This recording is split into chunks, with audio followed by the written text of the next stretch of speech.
It's open with yearning, and that's the high part that you hear.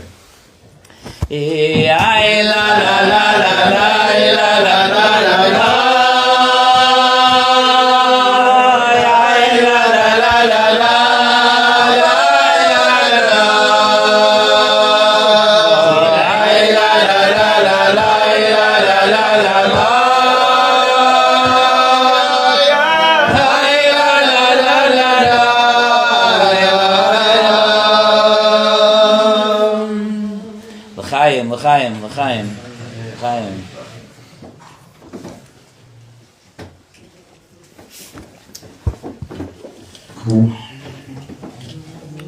Arya, you settled back there? Who's behind you there?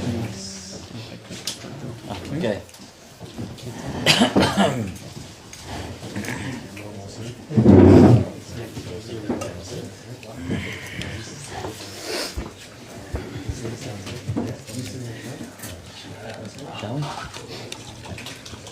Rabbi Sonnenschein, tonight, even though we've been leading up to Purim since Rosh Chodesh Adar, since talking about Parsha Shkolim, and we've been talking about Purim, but tonight is special, tonight is different, because tonight we're living in the world of Mordechai and Esther. We've arrived, and the Siyata Dishmaya that exists on Purim, the powerful koichos that are at our disposal on Purim, we have to take advantage of. I once heard a big tzaddik say, Ki ha'ish Mordechai hoylech v'gadol, the Megillah says. Mordechai gets continuously big, was getting continuously greater. And he said that's not something that stopped at the end of the Megillah. Year after year, as Klal Yisrael feels stuck in Gullus and as the needs of Klal Yisrael grow, the koyach of Mordechai to pull us out and to bring the Yeshua grows. Ki ha'ish Mordechai hoylech v'gadol, he continues to become greater and greater. So let's take a few minutes to go into the Torah of Purim, and with a goal. The Torah of Purim is worth learning by itself, but we're going to learn the Torah of Purim with a goal that we should be able to build on that, to have our high part after that, to be able to build on that and to be able to use the day properly. And Be'ezer Hashem, that what we accomplish in the next 24 hours should take us further into the days ahead. Chayiv inish livsume bepuria. The Mechaber brings the Gemara in Megillah.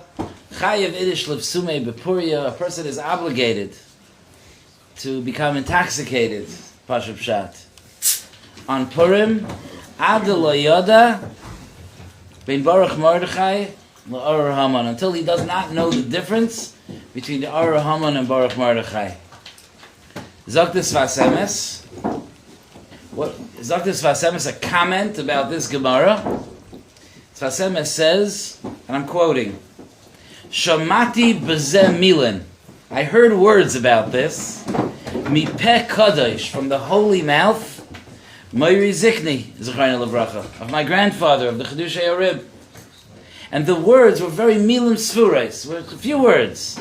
The words of the Chedushay Arib were La'alois ad l'mayla me'etz hadas toivara. That the purpose of reaching this madrega of ad lo yoda is to go high, to go up higher than the madrega of the eitz hadas. What does that mean? How does this happen? What does it have to do with Purim? Why is this the Avodah now? How do we understand this? These heilige few words of the Peh Kadosh, of the holy mouth of the Chedushay Arim. And Bechlal, those of us that have tried know that the more we're Besumei, the more clear it becomes the difference between Baruch Mordechai and Or Haman. In fact, there's very little clarity as clear as the clarity that comes at the end of a Purim Suda. There's no, the kids like to catch you making a mistake. They think maybe that's what it means. But there's no confusion at all. In fact, the more you're yored into your Besume, the more you'll find with crystal clarity that there's a world of a difference, universes of difference between Baruch Mordechai and Or Haman. So what does it mean, Livsume ad lo yada, bein Baruch Mordechai la Or Haman? And what's the point of that avodah? Even were I to be able to reach that point, what is the point? It's a shir. Okay, it's a shir. You know, certain things are bekezayis, certain things are berevius. If you want to know how much wine to drink, the shir is adalayada. But what's the point of that shir? What have I accomplished when I reach that shir? A turning point in the Megillah, as Zeresh is our Rebbitzin in this limud, as Zeresh taught us, is the incident of Haman leading Mordechai on a horse. Kacha, Shragafai was great tonight. Kacha yeyaseh la'ish asher hamelech chafetz bikaroi. And by the way, I want to parenthetically, while we're talking about giving kavod, I do think it's appropriate to pause for a moment just to express Hakaras HaTov to Rabbi Yosef Woznicki, first of all, for opening his home once again and so consistently, and for his love and his friendship and his care for our Chabura, and also to finally an opportunity, Reb Nachum, to thank you in person. Thank you for your generosity. This is what it looks like. Thank you. Thank you very much. And it's much, much, much enjoyed. And it's not for me to invite you to your son's house, but my bracha is that you should come from your house to your son's house. Your house across the street. Okay. Well, let's get back to Mordechai riding the horse. So Haman leads Mordechai on a horse. Kacha yeyaseh la'ish asher hamelech chafetz bikaroi. And part of the event here is not just that Mordechai gets led through the streets on the horse of the Melech and the levush of the Melech. Part of the picture here is that Haman becomes subservient to Mordechai in that. No, that's part of it. Kaches halavush v'yasasus kasher divrei va'asei kein leMordechai haYehudi hayeshibish al tapel davar mikol asher dibarta. Afrei lechem Purim. So right, so that's part of the process here. Part of the event is not just that Mordechai is being led through the streets beroiv pe'er v'hadar, but that Haman is the one leading him. So I want to focus in on the element here in this Maisa of Haman leading Mordechai. And it's not the first time Chazal tell us that Haman, many years before, had signed himself over to be an Eved to Mordechai. Certainly that can't be just a coincidental part of the story. There must be some meaning to the fact that Haman's role was to be an Eved to Mordechai.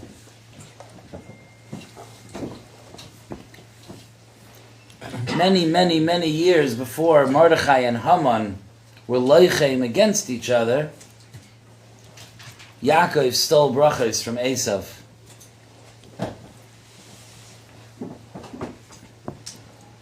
Re'ei reach beni kereach hasada asher berchai Hashem. Yaakov comes in with the Uriah's izim of covering his skin. He says, Re'ei reach beni, look, the geschmacka smell of the field. Frekt Rashi, v'haloi ein reach ra yoser mishetef o izim. There is nothing. You can trust Rashi. There's nothing that smells worse than izim hides. It's the worst possibly foul-smelling thing that you could wear. Zogt Rashi, Ela melamed shenichnas imoy reach Gan Eden. So my Rosh Hashiva, in the last Mesiba before COVID, he said over this Rashi. And he asked, like, what do we see over here? Like, it's a bad smelling thing, but it was camouflaged, the smell, because the reich of Gan Eden, Weistois, the reich of Gan Eden is stronger than the smell. Like it's like an air freshener. Like what's he didn't say that, but what's going on here? What does this mean? What's this message here? What's happening here? So let's go back to the basics, Rabbi say. Let's take, because Purim is so much an expression of resetting our relationship with our Avodah. It's such a powerful day of reset that it's kedai to go back to the basics and to understand the basics of what we're doing here. HaKadosh Baruch Hu, after he created Adam, the pasuk tells us, Vayar Eloikim es kol asher asa v'hinei toiv ma'od. Hashem saw everything that he did, and it was toiv ma'od. Not just toiv, but toiv ma'od. Very good. Not just good. Say Chazal, toiv, zu yetzer toiv.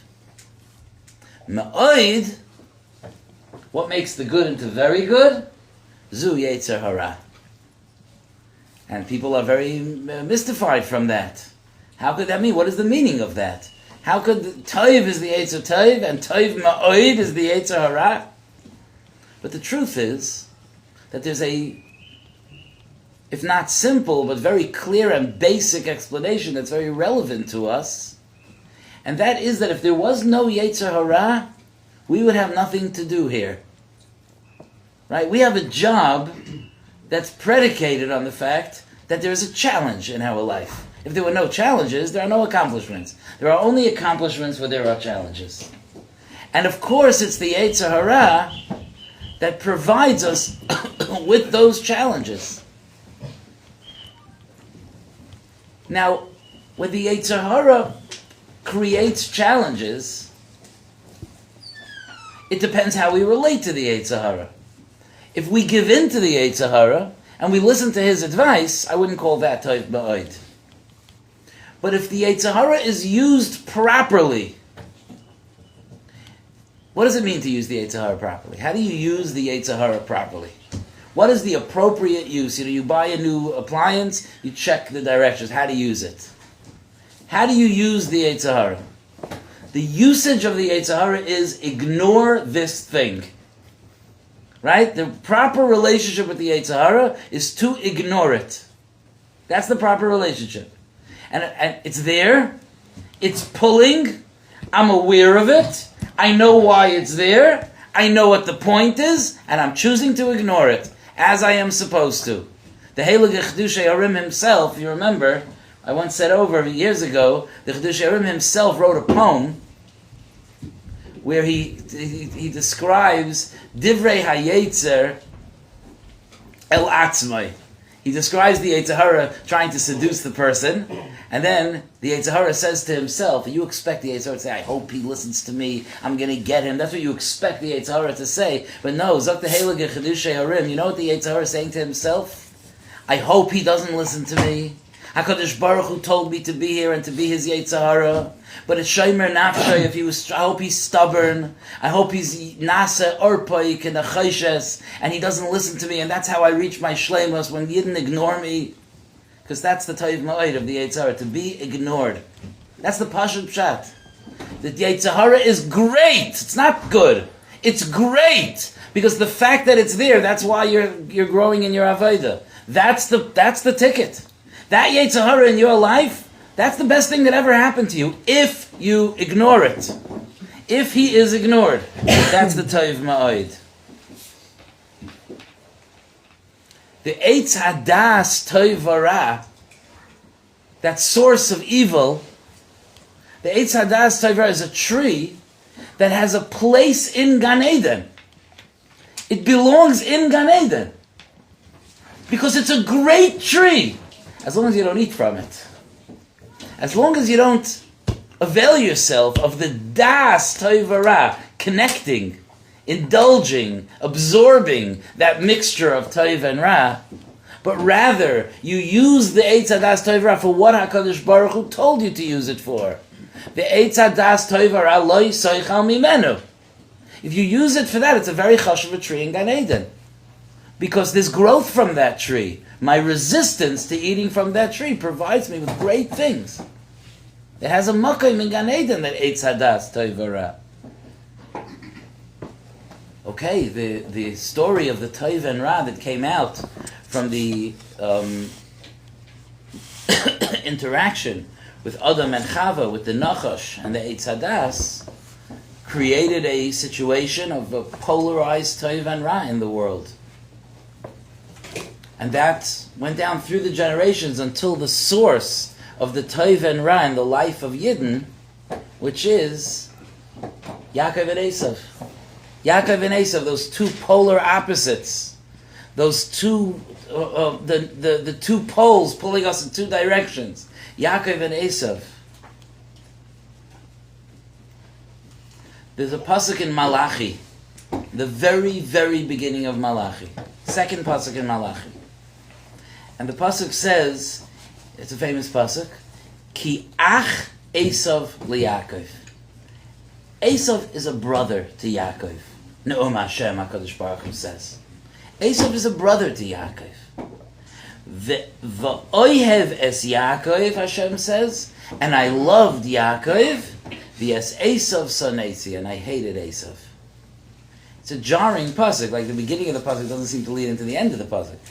Esav is a brother to Yaakov. You're smiling, right? Yaakov I loved, Esav I hated. There's some hishtalshalos going on here.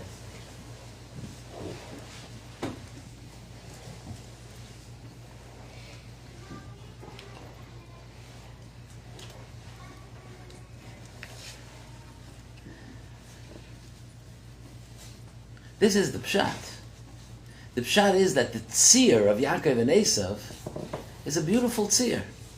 Esav represents the Eitzer Hara, and Yaakov represents the Eitzer Tov. And when Esav is serving Yaakov, when Esav is there to help Yaakov be a Bal Avoda, that by him not following in the ways of Esav, he grows in his own Avoda. So that's Ki ach Esav liYaakov. In theory, when the Ra is not effective, so then it's like the Eitz Hadas. It's like the Nachash. When the Yetzer Hara is ignored, in the Shayrish Adavar, just the idea of a Yaakov and Esav, Ki ach Esav liYaakov. Esav is ach. If you're listening to the words, ach Esav liYaakov is Esav is subservient. Esav is being a brother to Yaakov. The main one is Yaakov, and Esav exists because that's the Tov Ba'od for Yaakov. But when Esav starts to make inroads into our lives, and when Esav starts to accomplish something, and we start being nichshol and falling and becoming distracted and becoming affected by the plans of Esav, and we're not matzliach to ignore Esav completely and to not be affected by him. Then Hashem says, "Va'oihev es Yaakov, I love Yaakov, yes, Esav sonesi, Esav I hate." So think about it. The begadim that Yaakov put on were the begadim of Esav. Quite smelly. Esav was a very, very dangerous, horrible person who caused a tremendous amount of Yerida in the world. But the moment that Yaakov put those begadim on, what does that represent? The moment Yaakov put the begadim of Esav on, that represented a world of Ki ach Esav liYaakov, that the begadim are just servicing Yaakov. He's not being pulled by the begadim are serving him. I'll get back later to more about the detail of what the begadim did for him, but that's really what's happening here. So it's not the pshat, said the Rosh Hashiva. It's not the pshat that this stuff happens to smell terrible, but a nes happened and nichnas im reach Gan Eden. He said it only smells terrible when it's Esav's begadim, when it's being used to kill people, when it's being used for chait and for destruction and for the horrible things that Esav does. But the moment that Yaakov takes ownership of it, and Yaakov uses these begadim in the process of his avodas Hashem, it becomes part of his, it's his begadim, it becomes batal to him, and part of what he's doing, what he needs to accomplish to get the brachos, they bring in with it a reach of Gan Eden, just like the Eitz Hadas Toivara had a place in Gan Eden. They bring a reich of Gan Eden. Down it's sweet smelling. Even Esav's clothing are sweet smelling.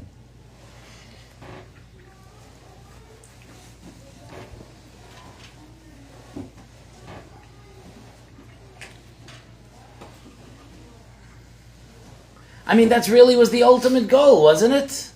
The ultimate goal. What did Yitzchak want? Yitzchak saw that he had two children. He had a son, Yaakov, and he had a son, Esav. What was his chinuch plan? He saw that Esav wasn't sitting in yeshiva. He saw that Yaakov was an ish tam yoshev halim and Esav was an ish sadeh. The plan was that Esav was going to be mushpa from Yaakov. Ki ach Esav liYaakov.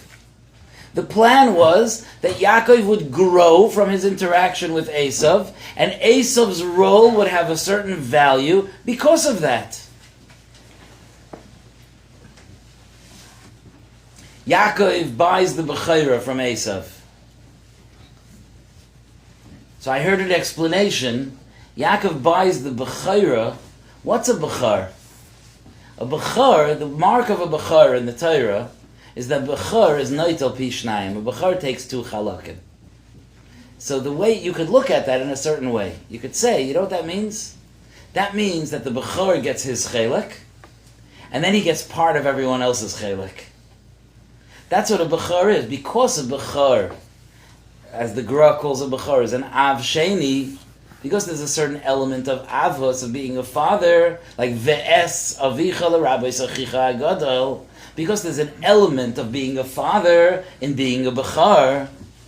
So therefore, he takes his chelek from his father, but then he's also a father, so he takes from the other kids' chalakim also. When Yaakov becomes the bechar between him and Esav, that's a siman of the ki'ach Esav liYaakov. That the goal here is for Esav to be subservient to Yaakov. Esav's existence in this world is to be a challenge to Yaakov, and Yaakov's growth is when instead of being nimshach after Esav, he manages to bring Esav closer to Kedusha, and he manages to be Makadesh, the world of Esav. I want to remind you, for most of you it's a reminder, I want to remind you, based on this, you'll remember, Ben, we talked about this actually on Shabbos, Shabbos Parshas Bay. I want to remind you of what we said on Gam Ata Titein Biyodenu Zvachim Ve'olos. In Parshas Bay, when Paroi tells Moshe that he should leave the animals, you remember that? When he tells Moshe he should leave the animals in Mitzrayim, so Paroi tells Moshe, Gam Tzeinchem Uvekarchem Yutzag, and you go out, and you can Kechuv Alechu, you can go out. And Moshe says, Gam Ata Titein Biyodenu Zvachim Ve'olos. You too are going to give us Zvachim Karbanos. You, Paroi, are going to give us Karbanos. V'gam Ekneinu Yelech Imanu. Our animals will come with us. So we talked about this at length this year, going through Parshas Bay, that the pshat is Gam Ata Tite Biyodenu Zvachim Ve'olos. The Ramban says we would never take Zvachim Ve'olos from Paroi. In fact, we never did, because Zevach Rishoyim Toyeva, the Karbanos of Rishoyim, that's disgusting. The Mizbeach doesn't want the Karbanos of Rishoyim. We'll take oilas from Umay Sa'olam. We will take an oila from Goyim, but not Rishoyim. And anyway, if you're not Zvachim, right, a Karban Shlamim will never take. So says Moshe Rabbeinu says to Paroi, shockingly, something that never really happened. He says, Paroi, you are going to give us Zvachim Ve'olos.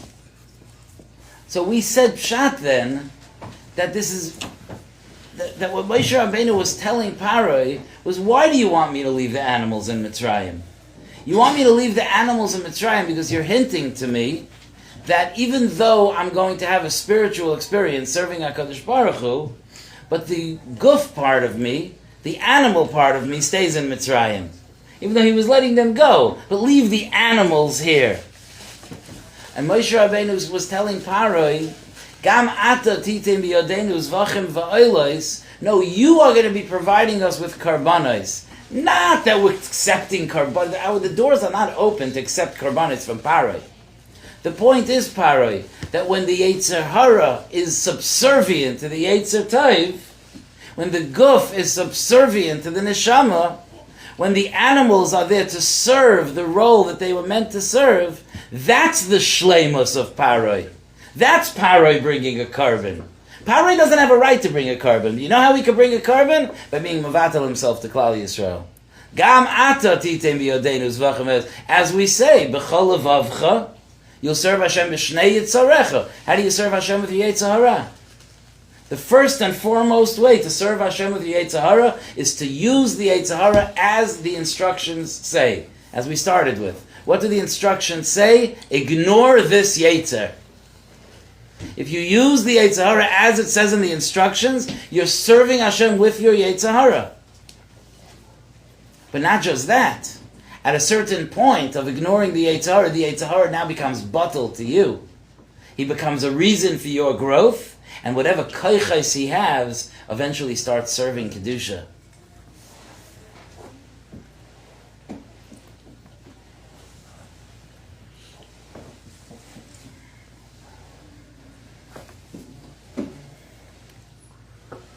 Haman's whole plan,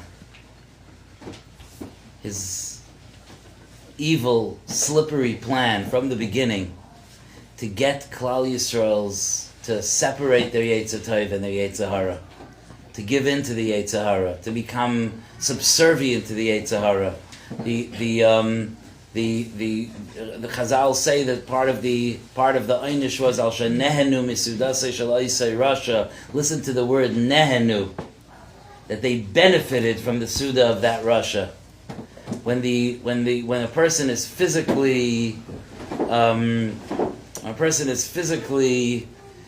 pulled, when the Yetzer Hara is physically pulled, that it starts to have hana, it starts to benefit and gain from its being shakua and chait, you lose the relationship of the bad being subservient to the good, and you start having the relationship of the good being subservient to the bad. When we use our minds to try to achieve what our bodies want, that's the wrong relationship. And that's what Haman wanted, and he succeeded. He succeeded in Klal Yisrael being nenu misudase shalaisei rasha, and starting to become nimshach acharei haguf, and forgetting that the body is only here, like the Yetzer Hara, like the Eitz Hadas, like Esav. The body is only here to service the neshama. Ignore this Yetzer.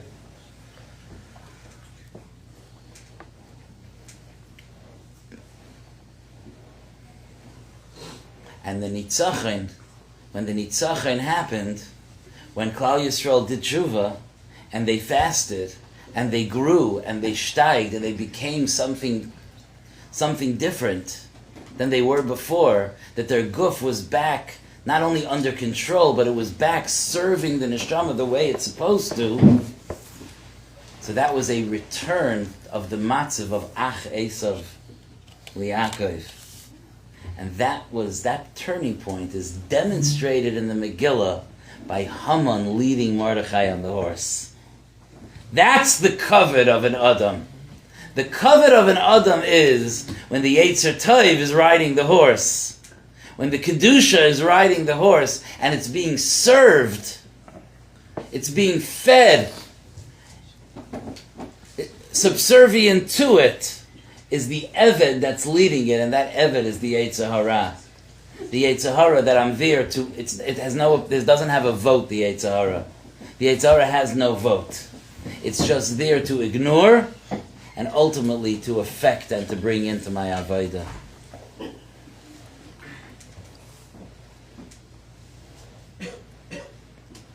I find it fascinating that kacha ye'aseh lo ish asher hamelech chafetz biyikarai. Those of us that just learned through those blot in Megillah know that yikar is a word in Targum. Right? It's a Targum word. It's right. Sure, it's one of the examples of the Gemara of that the Megillah has words of Targum in it. I think Daf Yud. Why doesn't it say Kacha ye'aseh lo ish asher hamelech roitze bichvoidoi? Why doesn't it say that? Why does it pick the Aramaic word for kavod? Yikar. You know why? Because Aramaic is a great mashal for that kavod. Because Aramaic is itself a language of chayil. It's not a holy language, but it's a language that became subservient to Kedusha. Now we say now Aramaic is a holy tongue. It became ki'ach esav li'akov. So the kavod that's described in the Megillah, of course we use a Targum word because Targum is the best mashal for the Yikar of the Megillah. And that's why part of the story is that Haman sold himself as an eved to Mordechai, because that's the correct surah. Is that our Yetzer Hara serves us, not that we serve him.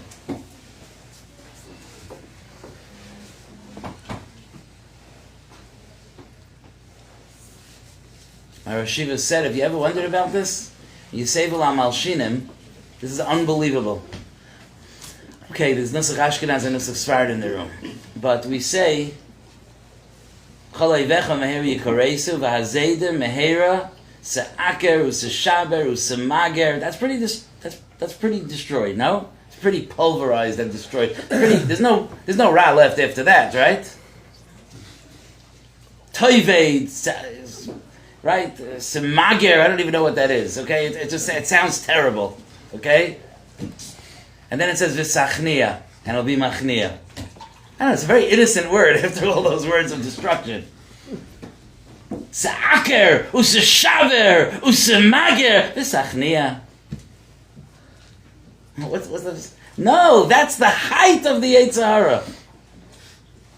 Where the evil, the bad, is destroyed. No more Averis. No more Hirurim Ra'im. No more Gneva. No more Lashon Hara. No more Machlokes. Se'aker, u'seshaber, u'semager. Now take those koiches of that Yetzer Hara, the Sachnia, like Haman leading the horse. And it becomes Machnia to the person. Ignore that Yetzer. And use its koiches for Kedusha. Not amazing? The end, the final, the spitz is v'sachliya. Gam ato titein biyodenu zvachim va'olos.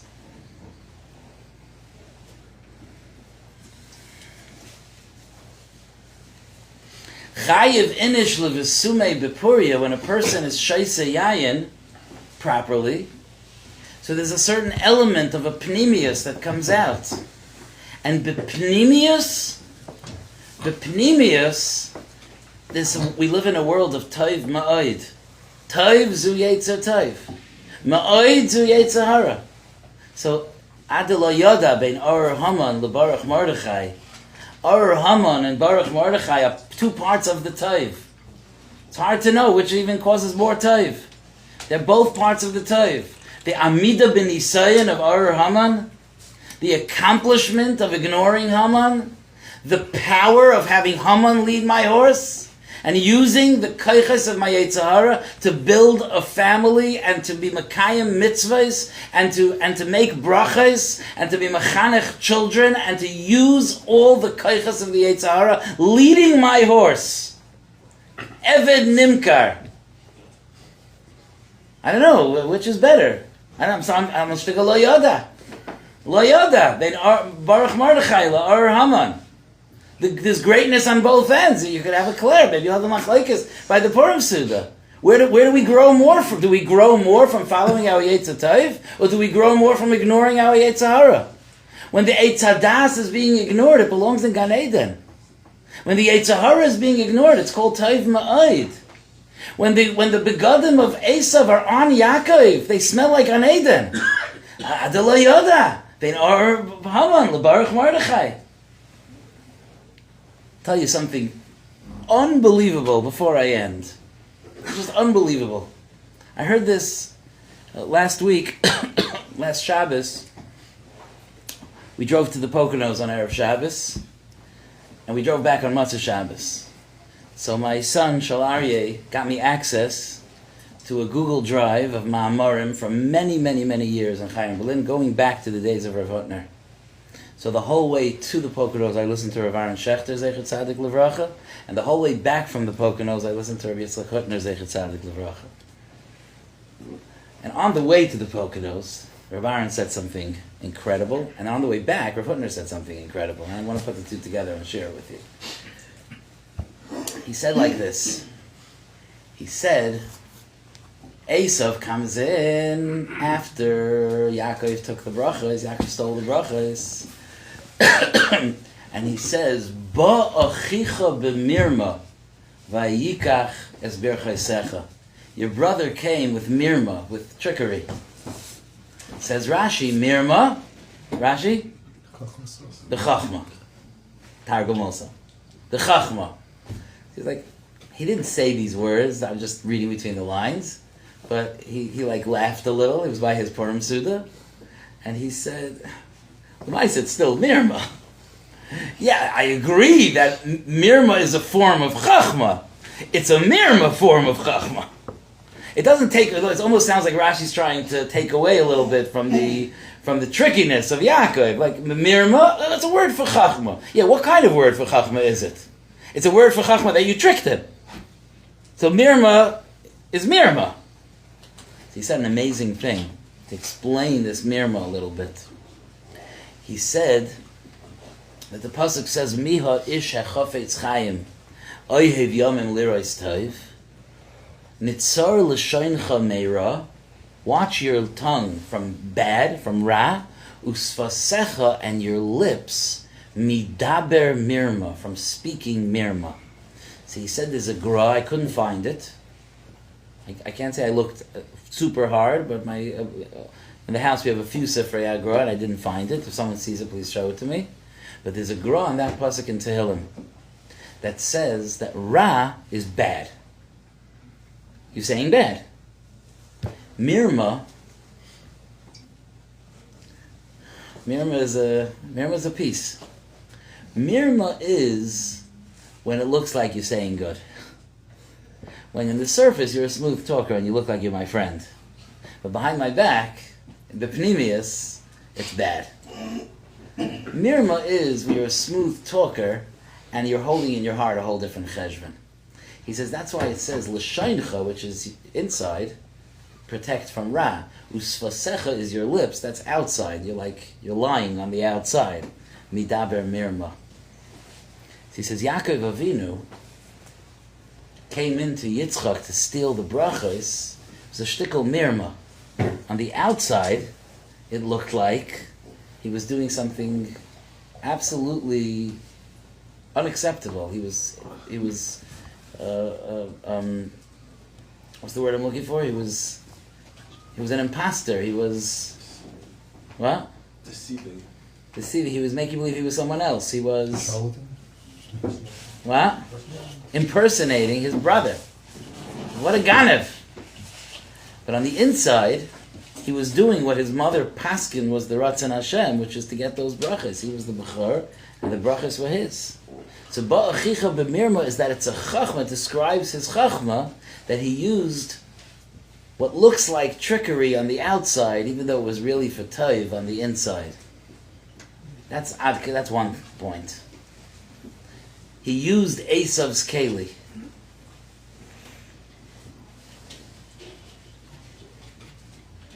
Rav Hutner says, very, very interesting, and it's so clear based on what we're saying.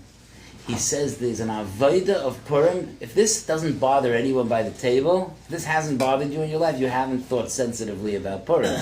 He says Purim is a day that we serve Hashem with goyish kelim. It bothered you, right? We sit like a bunch of drunks around the table. Right? I think one year I started this night by saying the Welt says shikar is agoy. Right? There's a phrase, shikar is agoy. It's a phrase. So we spend our whole avodah of Purim is that we act like goyim. Shikar is agoy. And that's what Yaakov did also. Yaakov also, he employed the trickery of Esav to get the brachas. But based on what we're saying, that's the point over here. The point is to show that the Ra is here to service the Taiv. That even those things that you may think are kalim of the Yetzer Hara, no, they're here to serve us in our avodah. And we can discover goodness and aliyah, and boy, are we not shikr like a guy. Boy, do we corner the market on not being shikr like a guy. So we're using Gayish Kalim, and we're filling Gayish Kalim with Kedusha. That's the mirma. And on the outside, it looks like you're a Ganav, you're a Shakran, and the inside is filled with Kedusha.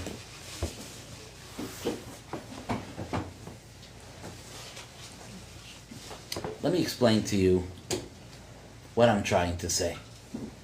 This is what I'm saying, but now let me tell you what I'm trying to say. I noticed something, perhaps a little bit in myself, working with people, working with Talmidim. I noticed that we're very intimidated from our Yetzer Hara. You know, there's different yeshivas, many of you might not know, but in different yeshivas, there are, there's a lot of like Shovavim Chaburas. Like during Shovavim, the Olam works on Shovavim on Kedusha. You can imagine what I think about that. Okay? And they asked me, and they made a Chabura in my yeshiva. What could I do? And they had a Rebbe speak by lunch. They had a Rebbe speak by lunch. They each, once a week, in honor of this Shovavim Chabura. The Olam's working with their Yetzer Hara. And I didn't like the whole Chabura to begin with. And I'll tell you why. I spoke about it.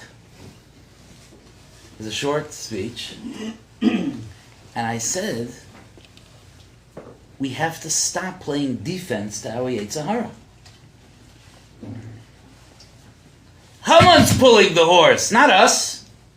We're on top of the horse. We have to learn how to have a certain pride and kavod. And we have to go onto the offense here. We have to be out to destroy the Yetzer Hara. And the way we do that is ignore this Yetzer. And to grow, and to take on Kedusha, and to become real people, and to be authentic and healthy, and striving, and steiging, and pushing our limits in wise ways. Stop playing defense. And if there's any day that you can decide to stop playing defense, and to start an offensive battle here, stop moving the lines of the battle further back and further back and further back and trying to dig it and protect your position. Don't protect your position. Go out and get more ground. Go to war.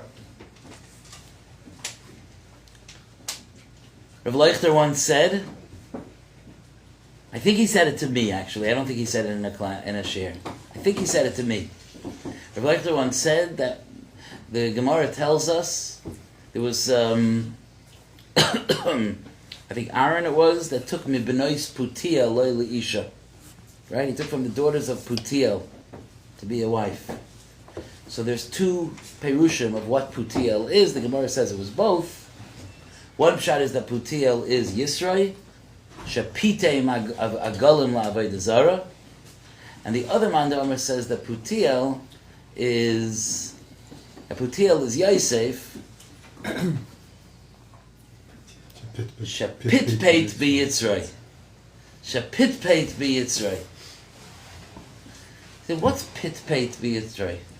Jeremy, what's pitpeit b'Yitzray? What does that mean? What is that? He told me, you know what it means? It means exactly what it sounds like. He means, he said to his Yetzer, he said to his Yetzer, are you kidding me? You starting up with me? I'm sure I'm not the only one in this room that has had the opportunity in their life to take a walk with someone who's a very, very, very, very, very big person. Okay, you've had that opportunity in your lifetime. You've walked with someone and the person is a really, really, really, really heilige yid. Okay? Imagine that someone walked over to you while you're walking with this heilige yid. I remember walking down. I used to walk with my Rosh Yeshiva all the time. You should be gesund. But what pops into my mind right now is the last time, Mordechai, I don't know if you remember when Shmuel came for Shabbos. You remember a bunch of years ago? When Shmuel came, he davened in shul, and he ate Friday night in the shul, and he was staying by Rav Baruch Levine's house, and I walked him home. I walked him to Baruch's house, like down Euclid Avenue. He gave me some starke musser on that walk. Okay? With a smile, the most edel musser, but starke musser. Imagine you walking with an Adam Gadol, and someone comes over to you and says, hey, you want to, and I don't want to fill in the blank, you want to do some Aveira? You understand, like, at that moment, you're like, Aveira? There's such a thing as an Aveira? I don't even understand what you're talking about. Like, when you're with that person, like in Lagabe Moshe Milsa Zutra say, when you're with that person, like, there's no Aveira. There's no Yetzer Hara. There's just connecting to that person. No? But we have a neshama. We are great. The kfira of our generation is that we're kaifer in Adam. Forget about Hashem. We're kaifer in the power that we are. That we have a power of Bechira, that we have a neshama, and that we have very strong, powerful parts to us of Kedusha. And we're walking with a Gadol when we walk alone. Because there's greatness inside of us. That's the Yikar, that's the Kavod. And we have to recognize that's what I came here tonight to say. That Haman is an Eved to Mordechai. Ignore this Yetzer. It's not, we act sometimes like as if like we're ready with Nichshel, whatever, what's going to be next, Nebuch. You know, we're all doing therapy with each other. You know, we've become like one great, I don't mean us specifically, I mean us, you know, B'nai Torah and our generation, become like one great self-help situation, you know? No, we're powerful. Of course we have to be healthy and sometimes we need to reach out outside of you know, for help and so on. That's not my point. My point is just a certain pride and gaiva. Have you, as has happened to me, have you ever been with someone that you're machshiv? It probably hasn't happened to you because you probably haven't made these mistakes that I have made. But sometimes, let's say, I would have, you know, Hillel and I'm just picking, Hillel's a big tzaddik, I'm just pulling him in because I need a friend. Okay? Let's say Hillel and I would be schmoozing about how absolutely rotten something is. Okay? You know, it's mamish. How there are lowlives over there in that place. Okay? Hillel would never do that. And then, I'm sitting and I'm schmoozing with a Gracie Yid. You know, I'm sitting with a big Yid and I'm schmoozing. And Hillel walks over and he's like not goyrus that I'm schmoozing. Again, he would never do that. And he's like, you know, a little bit like V'chizu Bilvadas a little bit. You know what else is going on over there? I'm like, no. He's like, no, you know, you want to hear what else they did? Like, no, because right now, I don't even want to remember that part of me exists in this planet. Okay? Baruch Hashem, Hillel is a good friend. He would never do that. And he would have no Lashon Hara to say. But we have to treat ourselves like that.